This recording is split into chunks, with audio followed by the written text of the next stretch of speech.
아까 제가 여러분들한테 뭐 오리엔테이션 하는 것은 빼고요. 예, 공시법 구조가 어떻게 되느냐 여기서부터 봤는데 부동산을 공개해서 보여주는 것과 관계된 법이다. 부동산을 공시하는 것과 관계된 법인데 토지와 건물이 있을 때 이제 토지 갖고 얘기합니다. 참고로 여러분 지적법 할 때요. 지적법 할 때 지자가 땅 지자기 때문에 지적법에서는 건물 얘기가 나오지 않아요. 지적법은 토지만 갖고 얘기하는 거야. 그래서 제가 예를 들 때 토지라고 하는 거예요. 그럼 토지를 공개할 때 자, 지적공부에다가 등록을 해가지고 공시하는 지적제도가 있고 등기부에다가 등기를 해갖고 공시하는 등기제도가 있습니다. 일반적으로 지적공부에다가 등록하는 곳은 구청이고요. 등기소에다가 등기해서 공시하는 것은 등기소예요. 이렇게. 근데 동일한 토지를 양쪽 기관에서 관리하고 있기 때문에 등록하는 기록하는 내용은 같아요. 토지 표시하고 소유자가 써진다고요. 그런데 이게 중점적으로 공시하는 것이 다른데 토지 표시는 지적공부를 기준으로 정해야 되고요. 그 다음에 소유자는 등기부를 기준으로 정한다. 이런 식으로. 그럼 이걸 이제 다시 표로 좀 만들어 보면은 지적제도와 등기제도가 있는데 공시주체는 대한민국 모든 토지를 다 등록하는 주체는 국토교통부 장관입니다. 근데 실제로 토지 관련 업무를 처리하는 주체 이것은 지적소관청입니다.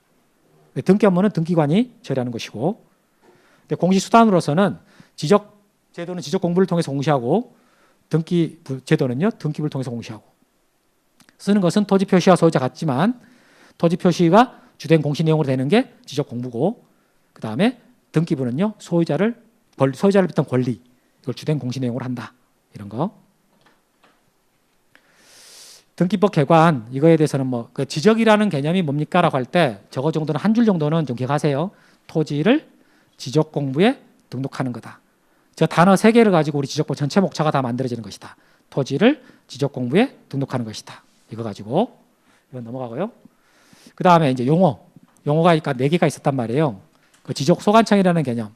그러니까 공시주체로서 지적소관청이 나왔는데 우리 지적법 문장 대부분에 보면은 주어가 주로 지적소관청이 나와요. 그러면 그 지적소관청이라는 것은 특별자치시장, 시장, 군수구청장을 말한다. 그러니까 구가 있는 시의 시장은 소관청이 아니에요. 그러니까 시장이라고 할 때는 구가 없는 시의 시장만을 말하는 것이고 구가 있을 때는요 무조건 구청장이 소관청이다. 이렇게 생각하시면 됩니다. 특별자치시장, 시장, 군수구청장. 그 다음에 토지 표시가 있는데 토지를 표시하는 내용이 뭐냐? 6개. 소재, 지번, 지목, 면적, 경계, 좌표. 이렇게. 근데 이 토지 표시 6개라게 한번 정해지면 딱 고정되어 있는 게 아니라 그 토지 표시는 새로 정해지기도 하고 변경되기도 하고 말소되기도 하거든요. 이걸 토지의 이동이라고 그래요. 토지이동이라는 말 정말 중요한 말인데 토지에 이동할 때 토지라는 것은 토지를 말하는 게 아니라 토지의 표시를 말한다. 이 말 토지 표시를 말하고 이동이라는 말은요. 새로 정하거나 변경하거나 말소하는 것을 포괄해서 쓰는 표현이에요. 이렇게. 일단 필지가 나와 있는데 필지라는 것은 단위다. 그래서 크기와 모양 관계없이 성립하게 되는데 이 말이 만약에 처음에 잘 이해가 안 되면은 말이 한 마리 두 마리 할 때 그 말이 개념 있잖아요. 그거랑 같이 연결시켜서 한번 이해해 보시면 수월하게 접근할 수 있을 겁니다. 자, 그 다음에 이제 지번 이제 여기서 됐고 이제 지번으로 우리가 갔었는데 이 지번을 이제 토지 등록할 때 가가지고 등록 주체가 이제 등록하는 그 기본 원칙이 뭐가 있느냐라고 했을 때 그때 대한민국의 모든 토지 등록 주체는 국토교통부 장관이다. 이렇게 했고 그 다음에 토지 이동이 있을 때는 소유자 신청을 받아가지고 지적소관청이 결정을 하게 되는데 이때 소유자가 신청을 안 해버리면 지적소관청이 직권으로 조사청 향하여 결정할 수 있습니다. 이런 말이 있었죠. 그 다음 이제 지번 내려와가지고 지번은 그냥 말 그대로 토지에 부여되어 있는 번호예요.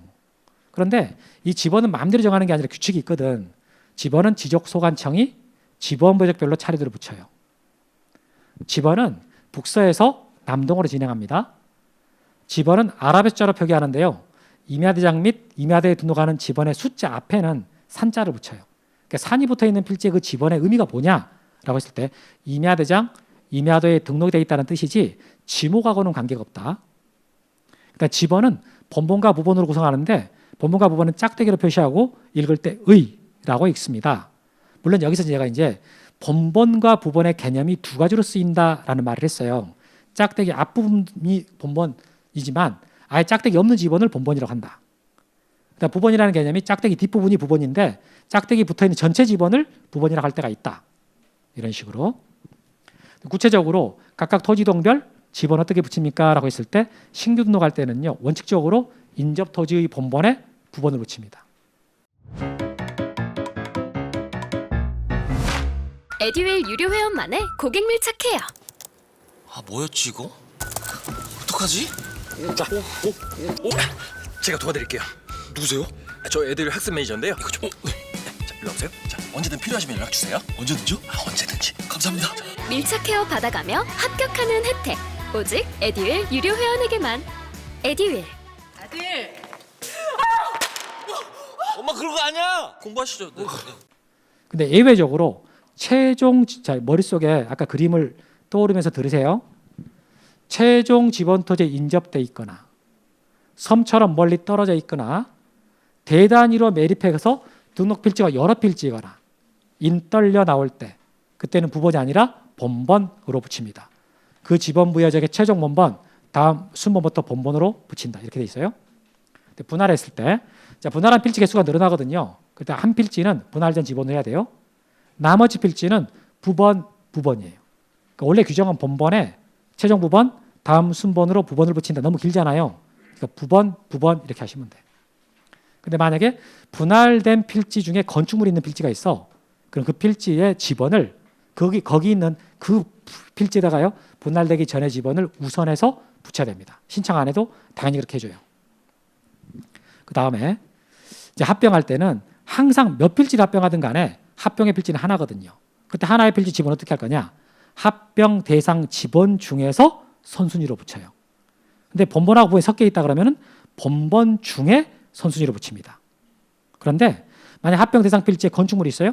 그때 건축물이 위치한 그 필지 지번을 합병의 지번을 신청을 할 때 합병의 지번을 붙여주는데 만약 신청을 안 해버리면 어떻게 하느냐? 그 원칙대로 가는 거예요. 이렇게 2교시 끝났어요. 3교시야.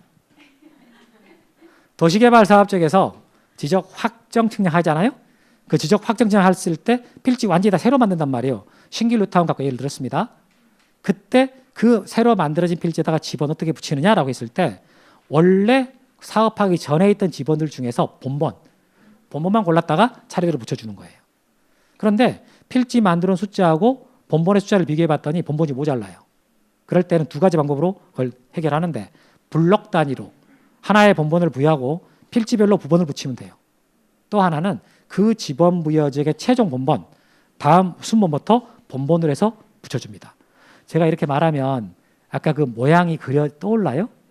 신길동 제가 이게 동 어떻게 생겼다고 그림으로 설명했잖아요. 그런 그림을 연상하면서 들어야 되는 거예요.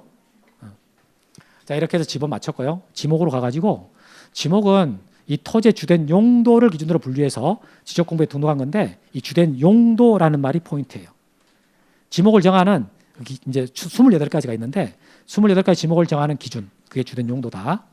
그 이제 정하는 기본 원칙들이 있는데요. 그때 지목의 종류와 내용은 다 법에 정해져 있습니다. 지목 법정주의. 필지가 하나 있으면 지목을 하나만 써야 되지 여러 개 쓰면 안 돼요. 일필 일목의 원칙. 그런데 한 필지의 지목을 하나밖에 못 쓰지만은요. 그 한 필지 토지가 여러 가지 용도로 쓰일 때가 있거든. 그럴 때는요. 다 지목을 못 쓰니까 주된 용도에 따라 지목을 써야 됩니다. 주지목 추정의 원칙. 토지의 용도가 일시적으로 또는 임시적으로 바뀔 때가 있어요. 그럴 때는 지목 바꾸지 말고 그냥 둬야 됩니다. 일시 변경 불변의 원칙 또는 영속성의 원칙 이렇게. 그리고 이제 지목이 1번 전부터 해가지고 28번 잡증지까지 이렇게 쭉 연결되는데 이것은 생략. 이거 다 하면 문제예요. 그래서 오늘은 여기까지. 어때요? 잘 할 수 있겠습니까? 처음에 공부하실 때 조금 적응하는 데 불편할 거예요. 의자 앉아있고 하는 거 익숙하지 않을 테지만 이게 조금 처음에 좀 참고 있어야 됩니다. 그래서 여러분들이 가방 조금 이따 사시고 한 달을 참으면 공부를 계속 할 수 있어요. 근데 이게 한 달을 못 참을 수가 있거든. 내용도 어렵고 이게 앉아있는 게 익숙하지 않으니까 좀 딱딱하고 근데 여러분 만약에 한 달을 참았다 그러면 공부할 수 있는 게 충분하니까 처음에 조금 노력을 좀 필요로 하세요. 그리고 교실에 왔을 때 조금 이제 집중하는 분이 있고 집중 안 하는 분들이 있잖아요. 그럼 집중 안 하면은요 처음엔 다 모르는 사람도 똑같이 시작합니다. 다 모르는 사람들이 온 거예요. 근데 어떤 분은 조금 더 재밌게 공부를 하는 거고 어떤 분은 조금 덜 재밌게 공부하는데 지금이야 표가 하나도 안 나요. 근데 3월 달에 가죠. 3월 달에 차이 엄청 많이 납니다.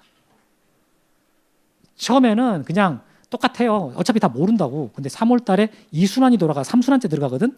3순환 딱 들어가면은요 차이가 이렇게 벌어져 버려요. 1, 2순환 제대로 이렇게 오는 사람하고 그냥 대충 한 사람하고요. 나중에 3월 달 가게 되면은 공부 그때 처음 모의고사를 보게 돼요. 3월 말에. 그 모의고사 점수가 이제 문제가 되는 게 아니고 이 아는 정도가 달라져요. 아는 정도가. 그래서 처음에 공부하실 때 조금 본 힘들더라도요. 참는 그 기간이 필요하다라는 거 염두에 두기 바랍니다. 자, 마치고 질문 없죠? 항상 질문 없어. 그럼 한 주 잘 보내셨다가 다음 주에 또 뵙도록 하겠습니다. 고생하셨습니다.